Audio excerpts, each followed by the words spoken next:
Alright guys, so I kind of wanted to make a follow-up video to my other video about the underground rap page war about gimmick rappers, and actually speak about gimmick rappers and what I think is a gimmick rapper and what I debated on as a gimmick rapper, and go over some examples of gimmick rappers. For example, Too Slimy, Lil Too Posh, Fruit Snacks, Whole Lot of Cheese, Nine Vicious even, kinda. So anyways, let's get into it. Alright, so first of all, a gimmick rapper, I guess the definition, if you just think about it simply, is nothing crazy. It's not rocket science. A gimmick rapper to me is basically a rapper who uses like some sort of quote unquote gimmick to get attention for themselves as an artist and just their music, And this can be done in many different ways. The like trend right now is nostalgia farming, but I'll go over that a little bit later. The easiest like gimmick most of these rappers can do is just have horrible music. I'll give you an example. Too Slimy. Too Slimy's music is like objectively trash, and he's almost like stuck with it just to like keep up with the whole aesthetic or whatnot.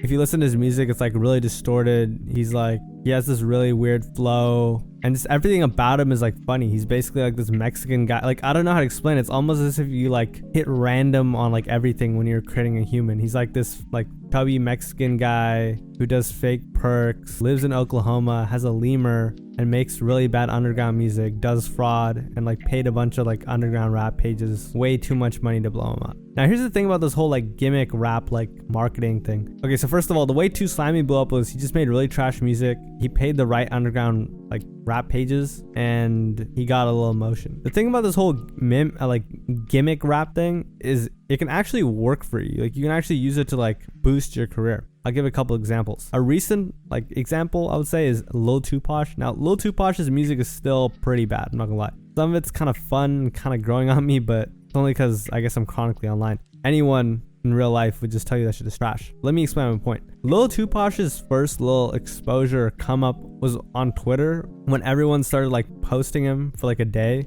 and he was just a joke. Like, people were just making fun of his music. Like, there was like this Save That remix I think he did, and some like other Chief Keef like Glow remix, and they're just horrible. It was just horrible music. He had like a really fried preset. He has like a nasally-ish voice, and I don't know, just his whole like demeanor is funny. But now people are actually like kind of seriously listening to him as an artist in the underground, and yeah, he kind of like came up off that gimmick, you know what I mean? And I guess he does have like a decent aesthetic, but I don't know, that's just like another person who also like used a gimmick to get some exposure is Wildcard Uno. I think he changed his name or something, but he was like, before Laserdisc, he was the guy on like those crazy like 808 beats, but he was like screaming, and one of his songs kind of went viral. The thing about him is like he just kept doing it. He should have known when to like hop off it. I'll give you an example. Laserdisc, when Laserdisc first started like going up, a lot of the beats he was hopping on were way harsher. They still had like those crazy 808s, but they were way harsher and just harder on the ears. And he kind of like, I don't think he intentionally did this, or maybe he did this, but he started hopping on beats that were a little easier to listen to, if that makes sense. And then he just came up from there. You know what I mean?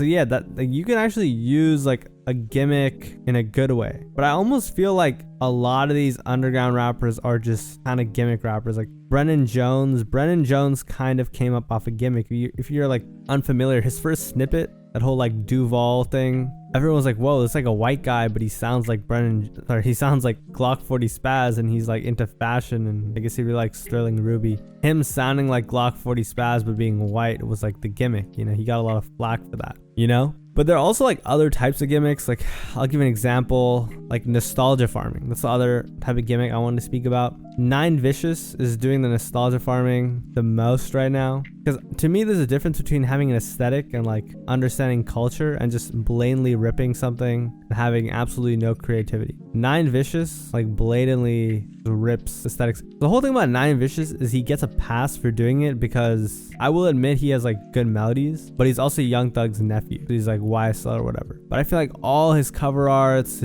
are just his cover art, like his mannerisms. He's just copying Thug, you know what I mean? Or if he's not copying Thug, he's like remaking something. And I get it. There's I get Lucky's done it. I get like Cardi's kind of done it, but the way they did it was like a lot cooler, you know what I mean? And when they did it was also different. I feel like Nine Vicious almost just takes anything and just like puts it on. If that makes sense. Speaking of nostalgia farming, another rapper who also got some flack for it was 13 Degrees. 13 Degrees, when he first came out, kind of had potential to be something cool in my opinion, I don't know, but I just feel like when he actually popped out with his aesthetic, and honestly, the thing with 13 Degrees is I kind of like fuck with the commitment to the nostalgia farming, if that makes sense. Like his stories, he posts like Instagram stories the way they used to look. Like he does like these vines. I don't know. And obviously he takes all his photos on like old iPhone pictures and stuff. And he does like the way he does hashtags and stuff. It's cool, I guess. But yeah, he basically dresses like somebody from Tumblr in like 2013, and everything he wears is fake. And then the music also is like, you know, like Jack and old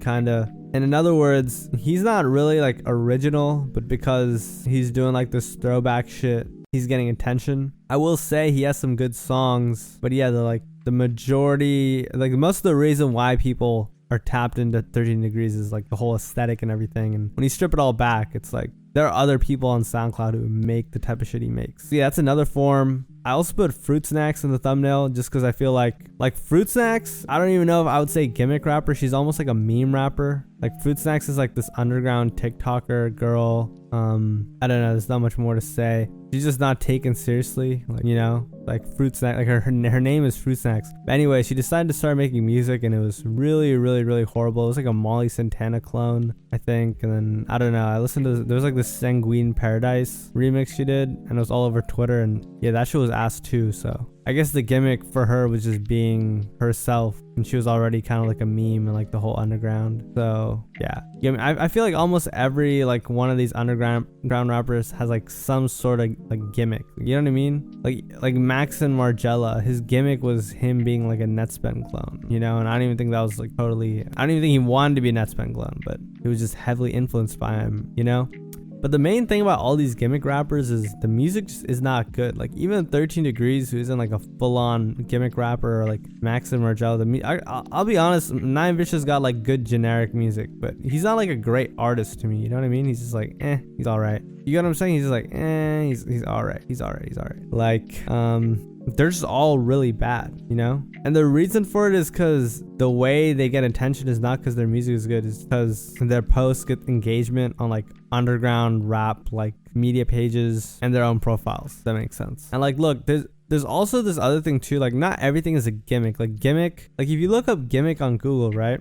The definition is a trick or device intended to attract attention, publicity, or business. So not all of these are like tricks or meant to just get publicity. Some of these are just talking points. Like you know, Tezis, he has that like big face tat. I wouldn't call that a gimmick. Somebody on Twitter called that a gimmick. That's just like a talking point about the person. I just feel like some of these gimmicky rappers are just, they're almost like, especially in the underground, it's almost like fast fashion or like fast food. I feel like Too Slimy isn't even relevant. If you go on Instagram, Too Slimy only has 25k followers. It's like cool, but he didn't even really go up like that for a gimmick rapper. I feel like, I don't know, am I the only person that thinks a Mexican dude who does fraud and pops fake perks and owns a lemur and makes really trash underground music? It's really funny. I guess not enough people. I guess it's kind of like a niche thing to find funny, but you know what I mean? Like, but anyways, I feel like a lot of bad music is circulated because, like, for example, another gimmick rapper, A Whole Lot of Cheese. She's like this female rapper. Her music just sucks. I'm not gonna lie. It's like really weird. She like kind of screams and has this like deep voice in her music.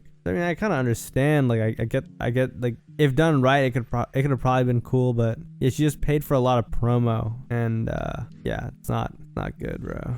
Not. But anyways, now here's the thing though. I feel like being a gimmick rapper is almost like a necessity to go up if you're like an underground rapper today. Let me explain. Like, you can look at every one of these underground rappers, and the way they all go up is through like memes and like engaging posts and like funny lore or something. You know what I mean? Like, I'll give you an example. Think of Netspend. Netspend originally went up because everyone was hating on him for being trash. Like, him being trash was like the gimmick, if you think about it. And when I say gimmick, I'm just gonna say like device used to attract attention. Look at like Fresh Boy Swag. Fresh Boy Swag's gimmick was like the aesthetic and that his music was trash. Xavier So Bass was that his music was trash. Osama Sun, Goose Creek, I don't know.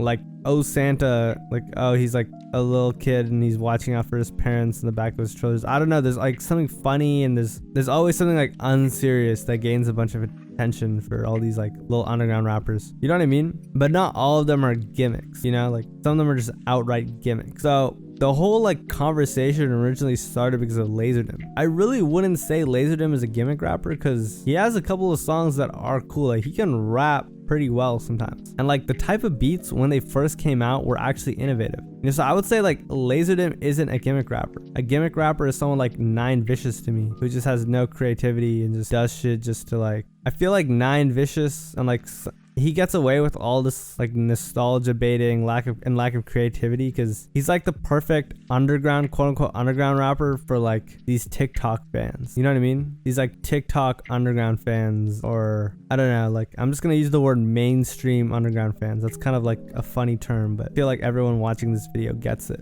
But yeah, so first of all, I wouldn't really say this is a problem. I would just say it's like a product of all these like underground like pages getting bigger. I feel like there's so much more infrastructure and there's so many more, like all these scenes became so much more established, and that's like kind of created this lack of creativity and circle jerk among these smaller underground artists, which is why there's so many gimmicks or whatnot. But I will make one last point. I almost feel like there always have been gimmicks. Like, was Lil Pump a gimmick rapper? Was Smoke Perp a gimmick rapper? Like, they were pulling a million gimmicks. You know what I mean? I feel like this has always been a thing, you know, especially in this type of SoundCloud undergroundish. So yeah, I think some people are overreacting because number one, like the real gimmick rappers like Too Slimy, whatever, etc., they're just gonna be forgotten, you know? And everyone else is kind of just playing the game. So anyways, thanks for watching and bye.